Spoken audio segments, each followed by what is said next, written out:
Hi everyone, I'm Nail and I scored 99.7583 percentile on the DM section in the ZAT of January 2021. I am currently pursuing the PGDM HRM course at XLRI Jamshedpur, and this is just a short video to give you a brief idea of my preparation towards the DM section. So this is particularly a section which scares a lot of people because of the ambiguity in it. And I'll just start off from the basic understanding of it to what I did for this section. So the section has around 20 to 22 questions, and depending on your reading speed and your speed of comprehension, you could probably solve it between 30 and 40 minutes on the actual test day.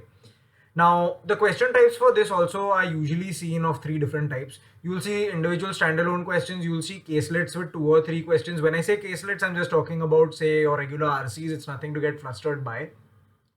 Or you'll see longer caselets with, say, 4 to 5 questions. Now, this was the first time I took the ZAT, and I also had to start from scratch. Now, when you're starting from scratch, the first thing which I would recommend to anyone to do is to start with the ZAT papers of the last 5 years. Now, the best bit here is that these are officially available on the XLRI website, and I would definitely recommend that you go back to the XLRI website and check for these ZAT papers. So right now, the papers are available from 2016 to 2020. So these will definitely be the foundation for your prep. So go through these papers, figure out why, or at least once you've gone through them, you'll figure out why a certain option is the correct option, and that will really help develop an understanding of what the examiners of the ZAT are testing for. After a point, you'll develop a gut feel based on what you've seen in these particular papers of 5 years. Now, what also helps with respect to the ZAT DM section is your reading. Now, this reading would be in two buckets. Firstly, some of us just like to read recreationally, so that's great if you've already developed that habit. And the other side of it is that often people do start reading specifically for their CAT prep. So you will be doing, say, that 1 or 2 hours of reading of various sorts of passages, all the way from, say, your regular newspapers to, say, websites like Aeon, which you may not have read before. And all of this really adds up. Like, it all snowballs and comes together in a very positive manner on your ZAT DM section if you've done this conscientiously every day during your prep period.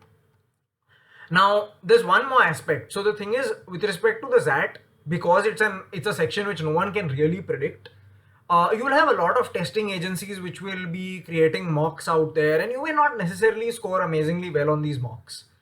Don't get disheartened. At times, my percentile on some agencies' mocks would be, say, a 70 or an 80 percentile in this decision making section, which made no sense compared with, say, the final day score of a 99.7583 percentile on the section. You need to realize here that a lot of test prep companies are shooting in the dark. They know maybe a little more about this particular section than you do, but it's near impossible to really predict what the examiners will test for on the final day. So you should only focus on figuring out and understanding why these particular ZAT DM section papers of the last 5 years chose certain options as the answers. In fact, if you have the time to, if you have the bandwidth to, please go through these, say, 2 or 3 times before your final D day. Now, one last tip for the D day, which I would mention for your DM section: do not second guess yourself. If you've chosen an option after having developed a certain gut feel of having gone through previous year's ZAT DM papers, don't second guess yourself. Don't go back at a later point in the paper to make changes in what you marked earlier, because that will only hurt you. Go with your gut feel, go with what you feel is right, and at the end that will pay off, and that's a sure shot. So all the very best for the ZAT and all the best for your DM section prep. Thanks.